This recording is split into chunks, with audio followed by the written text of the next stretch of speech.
Well, I'm glad to see all of you here tonight. I look forward to our conversation. I'm here with Lucy Fischer, Distinguished Professor of English and Film Studies at University of Pittsburgh. And so let's go. It's a long movie, but I hope you found it as worthwhile as we do. Lucy, you've written about Bette Davis and aging and sisterhood fairly recently. Could you tell us just a bit, you don't have to go on for a long time, about both stars, Bette Davis and Joan Crawford, their star personas, their long-standing rivalries, their off-screen bitterness, just to get us in the mood to start talking about Baby Jane. Sure. Yeah, they contrast quite a bit. I mean, Bette Davis is born, I think, around 1908 in New England, so she kind of thinks of herself as a Yankee, you know. And she comes to Hollywood in 1930, first signed by Universal.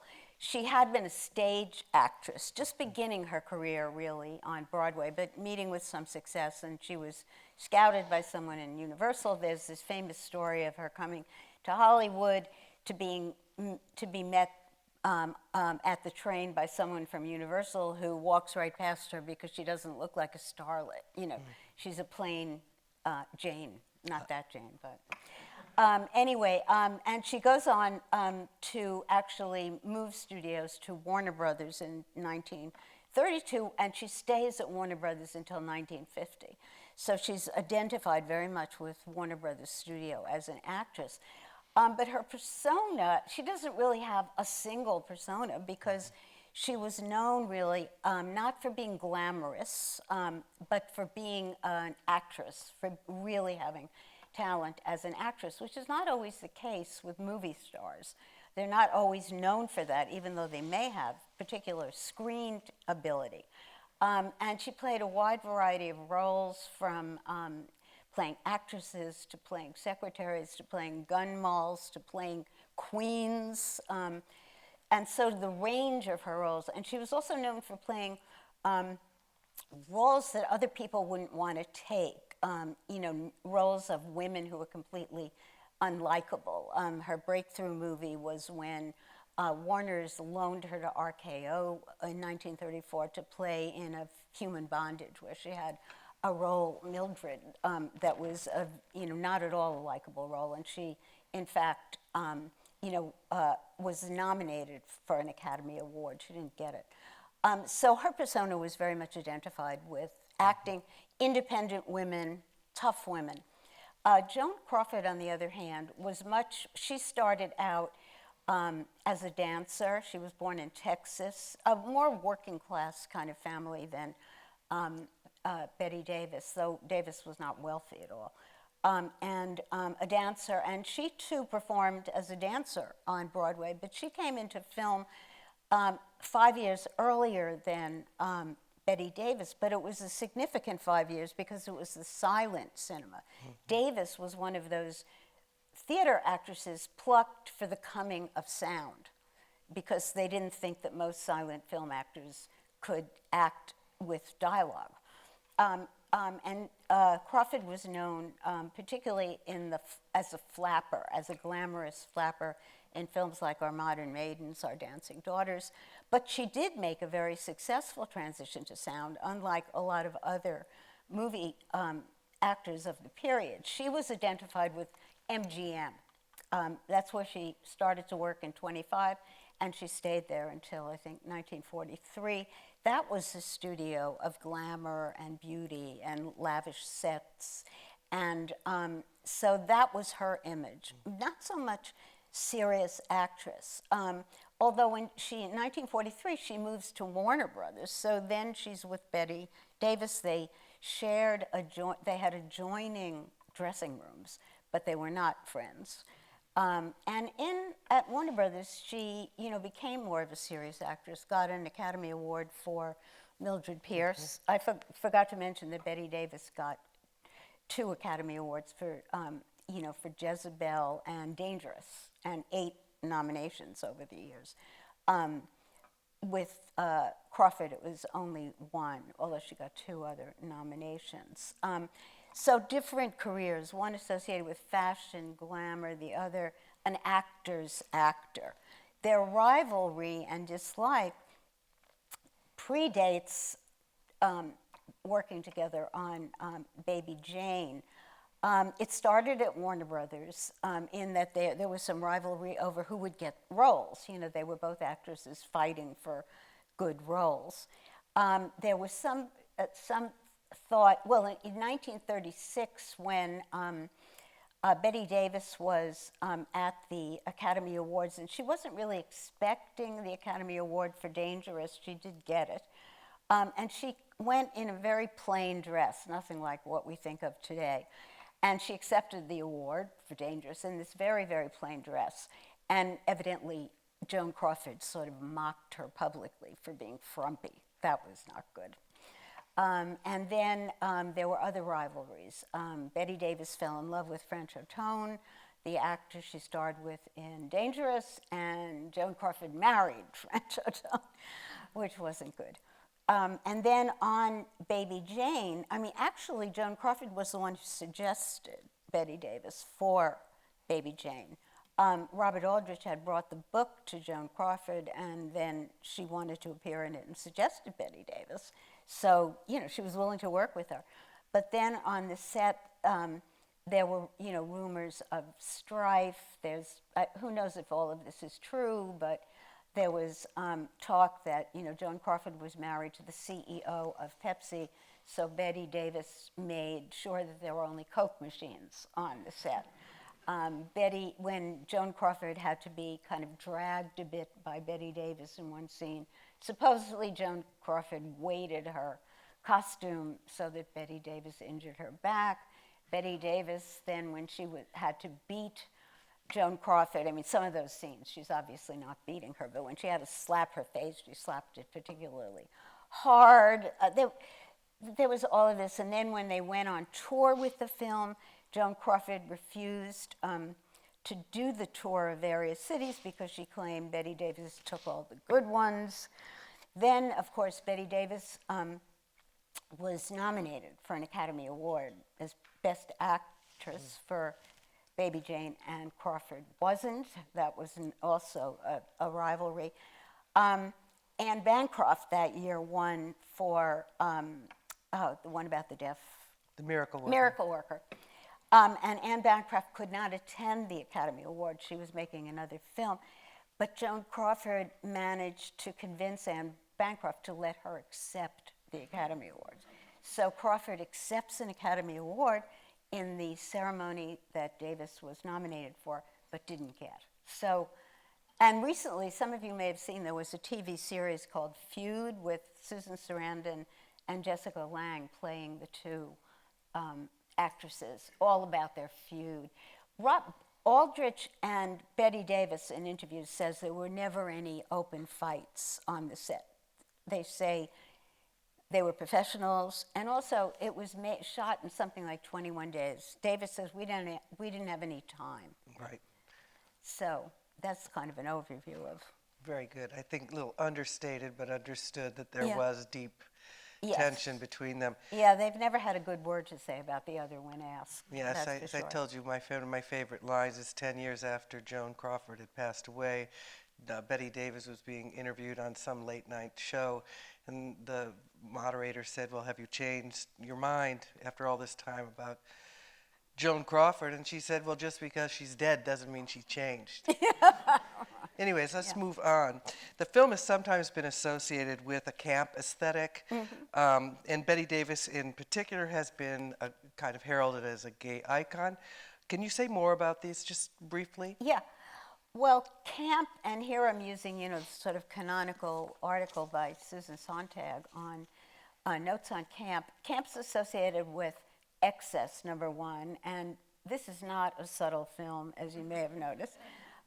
So there's excess in terms of that. The other thing is that camp, I'm just pulling out the things that are relevant to this film. Camp is, takes itself seriously, but can't be taken seriously. And I think this is a film about someone who takes herself seriously, but can't be taken seriously in the guise of Baby Jane, who completely takes herself seriously, her comeback seriously, all of that.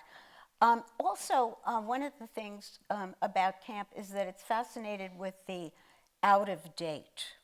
And I sort of think of it as the sort of pink flamingo syndrome, you know? And again, this is a film about the out of date. That's what it's about.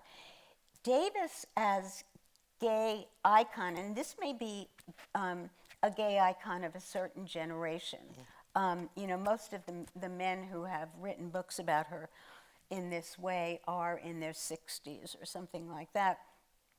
What they seem to like about Bette Davis is excess, that she's not a method actor, obviously. She makes fun of method acting, like Laurence Olivier. Laurence Olivier used to say, can't they just act? You know, in other words, what do you need to get into a character? So her mannerisms, the fact that she makes acting visible, she doesn't hide her mannerisms. There's that staccato delivery, her abrupt gestures, she's always playing with something, you know. There's never a moment when she's not fiddling with something, you know. She doesn't just sit there and say her lines. She's not feminine in the kind of superficial classical notion. She's angular, there's a kind of masculinity they see in her. She was a tough cookie. They sometimes called her the fifth Warner brother because she was so tough in the studio. So there's her edginess, her masculinity. There's the fact that she's nasty, and she's always doing these one-liners. In this film, you know, it's like, you know, but you are Blanche, right? You know, but you are in that chair, Blanche. Or, you know, just a minute, you big fat movie star, you know, or mockery, these nastiness that appeals to them. Also the thing that she's always duplicitous not always, but often duplicitous in her roles. And that maybe appeal to the notion that in a certain generation, gay men had to be duplicitous about their lives. Here, she's listening in on the phone. She's forging her signature. You know, all of those kinds of things that she's hiding.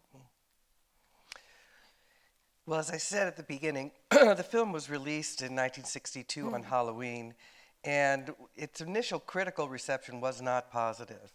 But it went on to receive 5 Oscar nominations, including Davis for Best Actress, which she didn't win.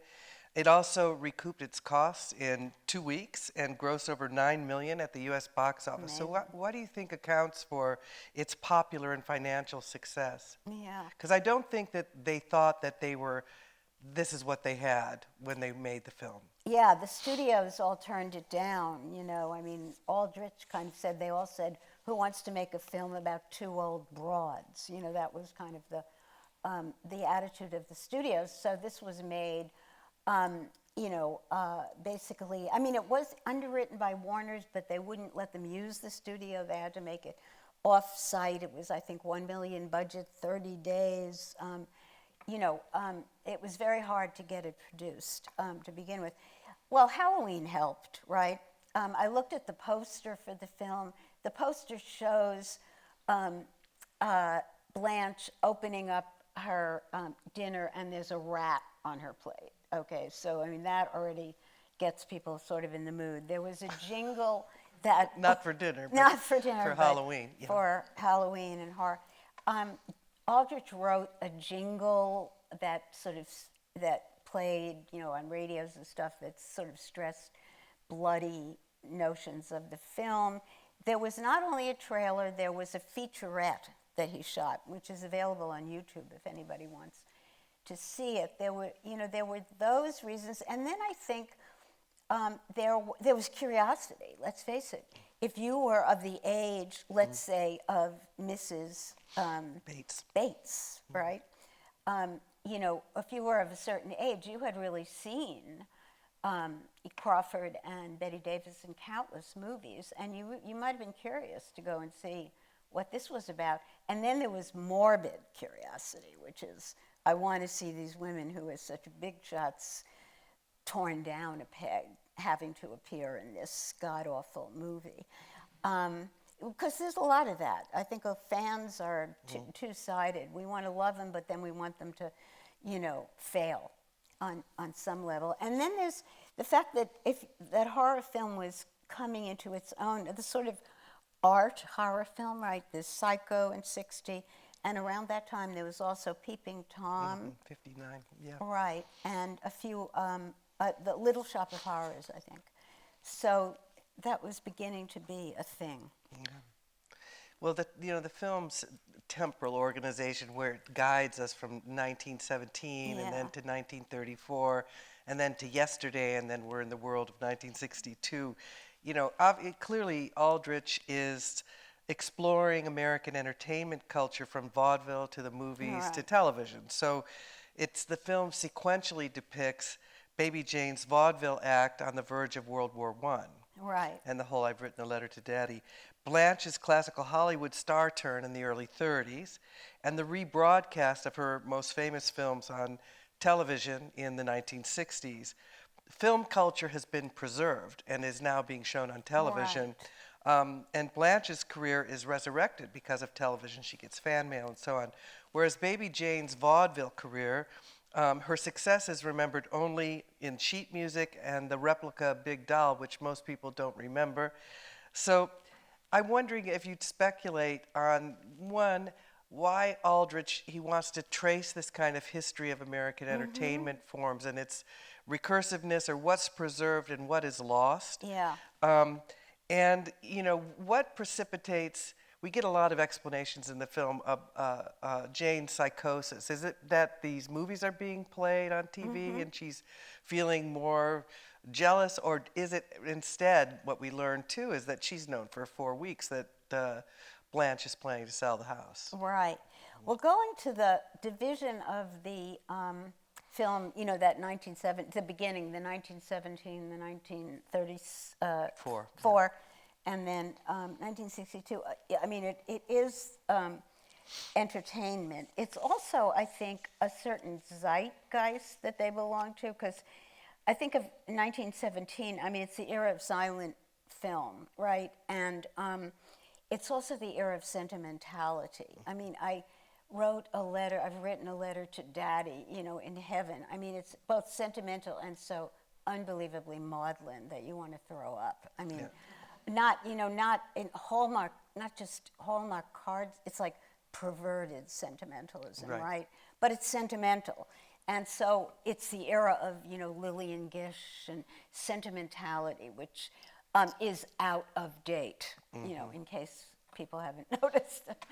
And then there's 36, which is kind of the era of Art Deco. And it's interesting that when she finds that photo of Blanche that's been crossed out, she's in a very deco outfit.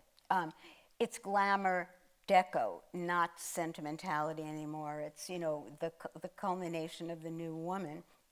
And then, of course, you have 1962, which is, some level of modernity at that period.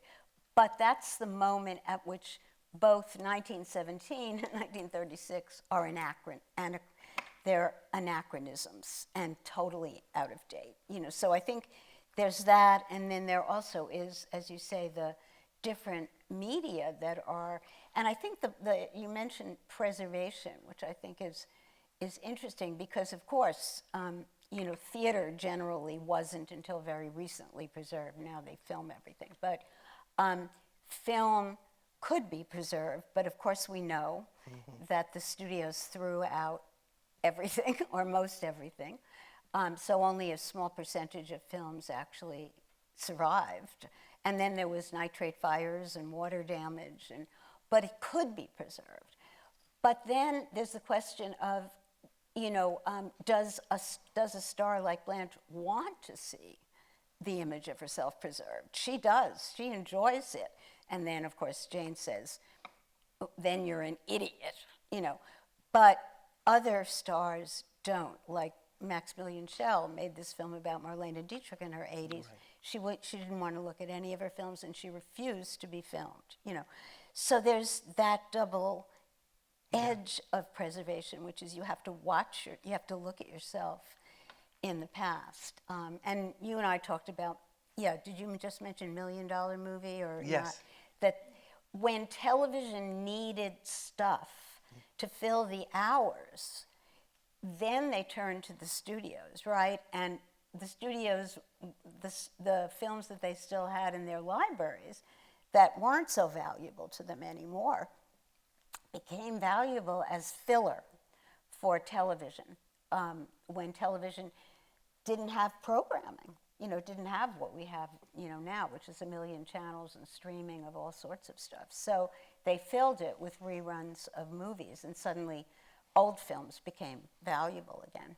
Yeah.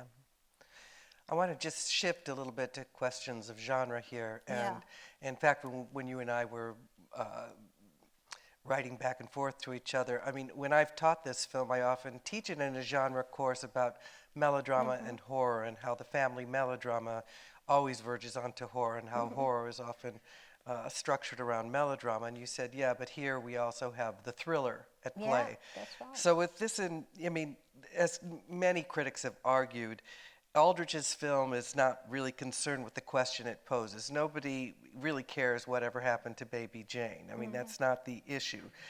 Instead, it kind of explores the aging female star and the kind of horror associated. And then, of course, we have the family melodrama at play with the sisters, and then it's structured a lot like a thriller. Right. So could you say a little bit more, just briefly, because we'll continue to explore it, how these generic conventions are intertwined? I mean, even Joan Crawford as the long-suffering melodramatic heroine, who in the end is revealed to actually be the sadist. Who's, So in addition to the three you mentioned, there's elements of the Gothic, right? Because we've got not exactly a mad woman in the attic, although she might be, but there we have the woman, in the attic, the kind of captive woman in the attic in this film, in a big old mansion, not that sort of thing. We don't have the male villain, but we have, the female villain. So there's also the Gothic. In terms of thriller, I think the big thing here is the editing of the sequences in which Jane leaves the house, and we constantly have that back and forth between Jane leaving the house and Blanche in the house, either figuring out how to cry for help or how to get out of the house, or, both. And the editing is very important in those sequences. In terms of melodrama, I think it is complicated. We have Blanche seems to be the long-suffering kind of melodramatic figure. I think on some level, for me, there is melodrama attached to Jane also, because I think we feel sorry for her in a way. I mean, she's absolutely horrible and, she's villainous, but she's pathetic. And there's pathos. And of course, we don't get a chance at the end to really feel sorry for her, because it's only at the end that it's revealed that perhaps the reason whatever happened to Baby Jane is that her sister made her guilty for injuring her. That's what happened to Baby Jane, right? But we only get that at the end, so we don't have any time. Right, but of course, then Baby Jane didn't injure her. She injured herself in trying to, injure Baby Jane. Right, but she made her feel guilty. For decades. For decades, which is sort of maybe what really caused her mental illness. But the family melodrama, I think, is really interesting. It's like you say, particularly in this period, I mean, there were always elements of perversity to the family melodrama, but in this era, it really starts turning, with Psycho. And here, first of all, I've written a letter to Daddy in heaven, and then there's other sheet music, some of which is also about Daddy. So all these Baby Jane songs seem to be about Daddy. And she's still hung up on Daddy. I mean, so there's this sort of Oedipal thing. He did buy her the house. Well, we don't know that. Kidding. We don't know that. He either bought her the house or Blanche bought the house. But, Daddy, there's this Oedipal thing. there's also the stage father or the stage mother. I mean, there's been abuse. You know, you're putting this kid out on the stage, and she is supporting the whole family, so that's not good.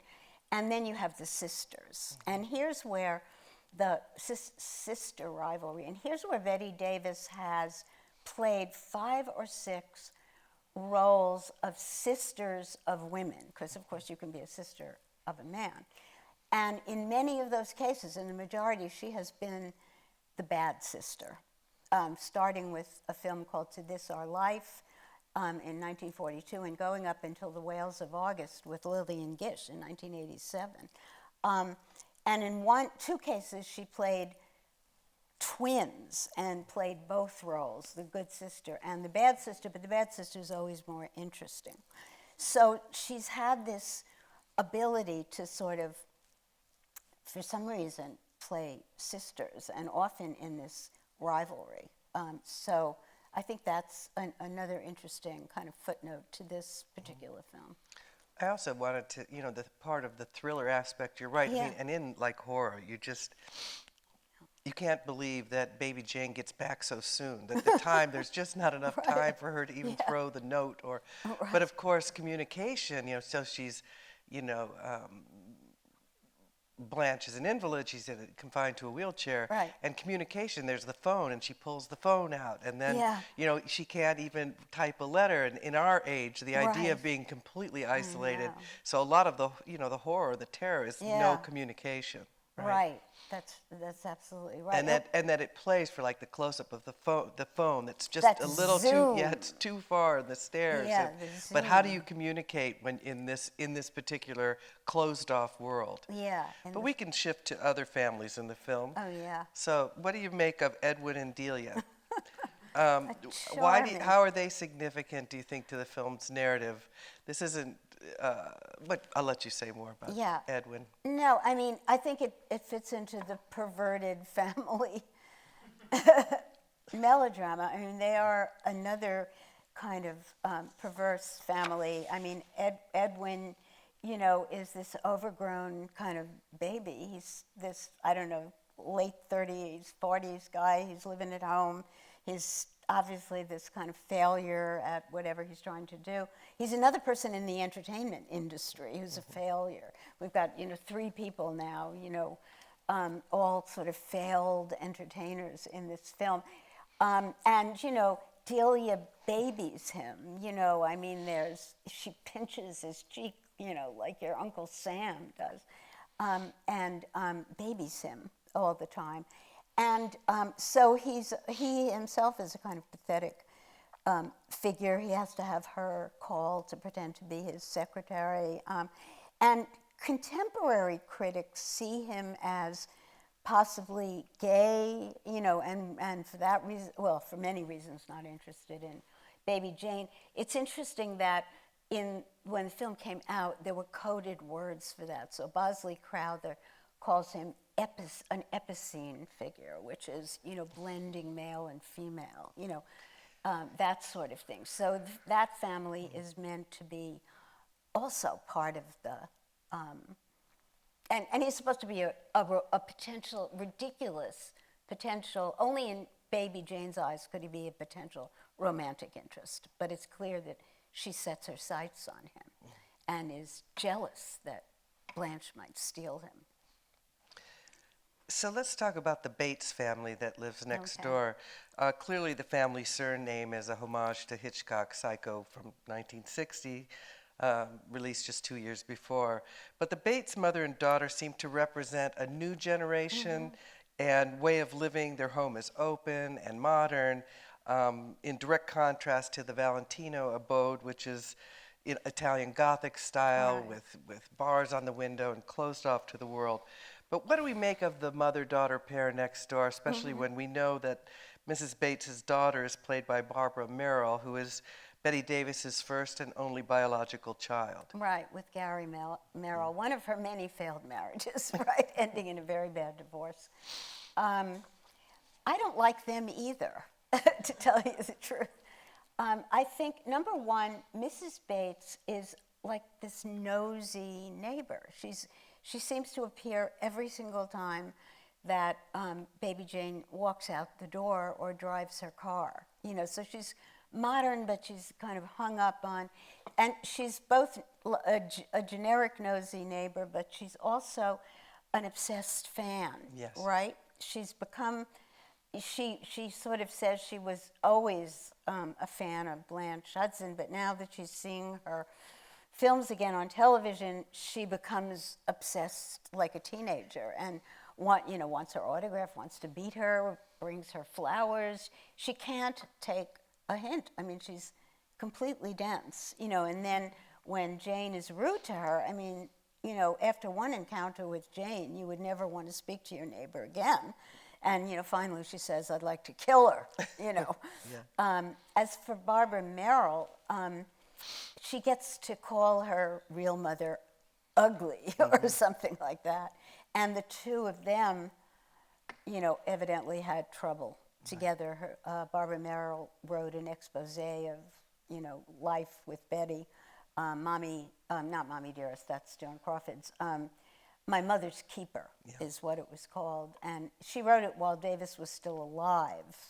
And it was very upsetting to Davis, whereas Joan Crawford's daughter wrote it after Crawford died.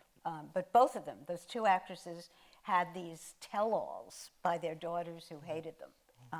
So that's just another kind of footnote to this film, but also their relationship, which is so strange. But I don't think and they're also another female dyad, right? They're the two of them, the two women, they're the modern women, but they're, kind of gossipy and obsessed, and the two older women next door, Right.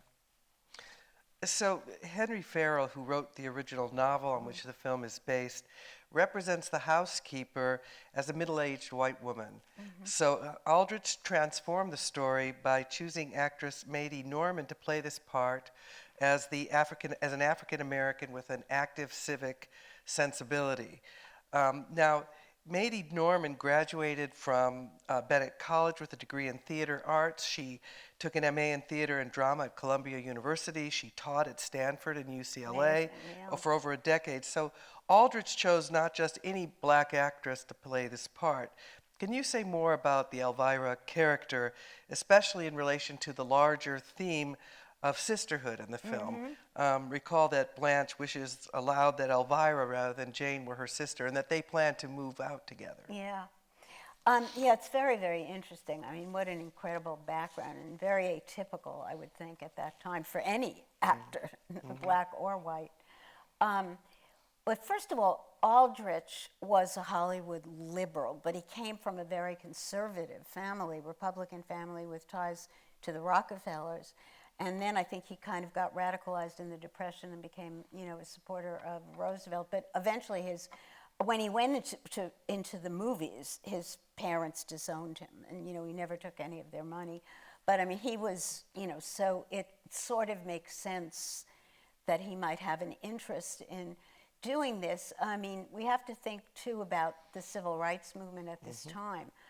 There were already lunch counter demonstrations. There were freedom riders there. I think the University of Mississippi, they had been forced to take a black student. And I think there had been also a Supreme Court decision that interstate vehicles had to be integrated. So things were going on, beginning to go on. I mean, Brown versus Board of Education, had already happened, almost a decade ago. As far as Elvira goes, she is a very noteworthy character. Number one, she's treated with such respect. She comes to the house, dressed beautifully in a suit and, high heels, and she doesn't come dressed as though she's going to be doing manual labor, actually.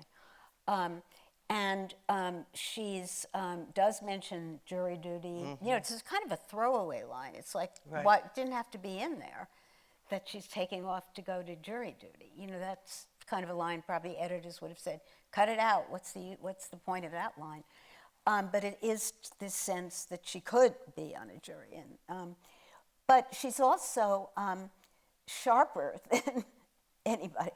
Blanche seems to be completely dense, or playing dumb, I don't know which one, but she seems dense about Jane's motives, and Elvira's the one who keeps saying, she's sick, you've got to do something about this woman. So she's very, and she also risks her life. I mean, and then I was struck this time in watching it by she stands up to her employer, of course, to her, regret, if she lived long enough to regret it. But she just is like, you can't do this, and I'm going to report you. That is not the way in 1962 most black employees acted to their bosses. So it's a very, very singular portrayal. As far as Blanche goes in Sisterhood, I'm a little more skeptical of that because, number one, she is still her employee, and she calls her Miss Blanche and, Miss Jane. And yes, they would live together, but we know that Blanche, even before we know Blanche is a liar and has done terrible things, we know that Blanche is concerned with her own well-being, and she needs Elvira to clean the house, to cook, and to take her places. So they'll come move in with me is like move in with me and take care of me. Which is, what a good sister would do, but, she's not. And then the other thing that's interesting is that there is one scholar, Julia Stern, who's just, who a few years ago wrote a book on Bette Davis, who reading this film reads it much more radically in terms of race as a narrative of liberation from enslavement, but she means black slavery. And she reads it in terms of race. So she sees Bette Davis's white face as stressing whiteness. She sees, Blanche as being tied up to that rack above her bed that she can pull as being like gagged, like lynching, and she wants to see Elvira and Blanche literally as twins. I'm not sure. Yeah, I agree. I buy that, but it's kind of interesting. That somebody will go. But Davis was evidently a liberal, and Davis had qualms about the only person she kills in the film is a black person. She did have qualms about that, evidently. And supposedly, according to Stern, she was supportive of black actors. So. Yeah. Well, let's talk more about the film's horror conventions. Okay. When asked what disturbed them most about this film, at least viewers don't cite the car accident scene, which I guess is not that horrific. It's a teaser at the beginning. Or the murder of Elvira, which we don't see, but we experience through Blanche's eyes. Or even Bette Davis's over-the-top depiction of the way she can throw her voice to sound like her sister. And I know this because these were kind of very creepy elements watching this as a teenager. But, what really seems the most horrific is Jane's culinary torture of her sister, first with the parrot and then with the rat. Why do you think this is the case, that the horror is located there? Because there's so many horrific things that happen. Right, yeah. I think, the horror element is kind of myriad and diverse in this film. First you have to, supposedly have to have a monster for horror. Some people argue it couldn't be human. Noel Carroll argues it can't be human, but people disagree. If there's a monster, it seems to be Jane, but maybe it's really Blanche by the end of the film. In terms of the culinary, I think it has to do, horror encourages both fear, which we've talked about with the thriller aspect, but also disgust. And I think the culinary torture tunes into disgust, which has a lot to do with taste and smell, and those are things we associate with food. So being served, there's two things going on with the parrot. Number one, of course, is it's a pet. We don't eat our pets. That gets into a taboo. Also, we don't eat our pets. You don't want to be served your pet dog. But there's also that we eat birds all the time, fowl birds all the time, but we don't eat them feathered and beaked. We don't eat them like that on a plate. So to see a bird like that on a plate, even beyond it being the pet, is disgusting. The other thing is that it gets into the issue of filth and disgust. And I think rats, there's rats in our basement. It's usually filth. Rats are in sewers, right? So that eating a rat or a rat on your plate is mixing filth with food. So there's that. The thing about did you mention the aging woman here, or the aging woman and horror? That here, because Jane is also the aging figure of horror, it gets into the genre that came to be known as grande dame guignol, or hag horror, or there was psycho-biddy movies. All right. So many words. So many words, yeah. But she had played aging figures previously. When she was 31, she played in a film called The Old Maid, and also the life of Elizabeth and Essex, the private lives of Elizabeth and Essex, playing the aged Queen Elizabeth. She was only 31. Here she's in her, 50s, and she had also played aging actresses, not horrific ones. In, of course, one film, The Star, which was an aging movie actress, but all about Eve as well. But they weren't horror films. Well, now Voyager, where she plays a dowdy spinster. Well, let's return to where we started for my last question before we open up. And that is the star personas of Joan Crawford and Bette Davis. While the film offers a brutal parable of the limits of sisterhood and the short shelf life and disposability of celebrity, it also provides, I think, a powerful critique of the American family as a kind of toxic incubator of female ambition.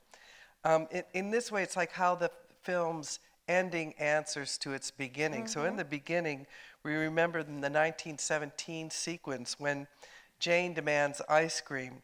In this earlier sequence, the mother tells the frustrated young Blanche, who is jealous of her sister's success and the attention, Right. she says, "Don't worry, honey. One day you'll get all of the attention." And of course, at the end, they're on the beach, and Jane brings her ice cream. So we have this kind of motif that links the beginning and the ending. But that beginning sequence, at first you think, okay, we see the vaudeville routine, the kind of, as you said, kind of perverse daddy and daughter duo, and then the long-suffering mother who is identified with the other daughter who is also quite angry. Oh, she's definitely angry. I won't forget. Yeah, that's it. I mean, the minute that we see Blanche, she's, in the wings, and she's looking very angry and upset. And then, yes, when her mother says, when you are famous, don't forget, about, and she says, believe me, I won't forget, and it's said in that very angry way. So there's that return that I guess takes us to the fact that actually Blanche didn't forget, and she actually punishes her sister in a major way by making her guilty for no reason. But there's one other thing in the beginning that I thought was interesting, and that is that it opens with this child frightened by a jack-in-the-box. And, who is that girl? She's nobody. She's not in the film. I mean, she's in the film, but she's not in the narrative. And it seems to me an interesting way. I mean, it's a scene of a fair, at which things are happening, but you cut from the scene of her crying upset with the jack-in-the-box, frightened, to what we're going to get, the vaudeville, sentimental scene of Baby Jane. And I think it sort of also forecasts that what we're going to see is a kind of frightening film that mixes up this sentimentality. The other thing is that the jack-in-the-box is like something buried comes out It's like the return of the repressed, you know. On some level, this whole film is about that in some ways. So in that sense, it circles back. The last thing is that, of course, at the end, Jane truly reverts to childhood. I mean, her insanity has gone. She's now murdered someone, which has completely thrown her over the edge. And now she's playing with children. She's playing ball with children. She's building sand castles. And she buys the ice cream cones and doesn't think to pay, just like a child who doesn't have money. So she really is a child, you know, at the end. So I think you're right that it circles back. Well, please join me in thanking Lucy Fischer for being here you. tonight. Thank you. Thank you for inviting me.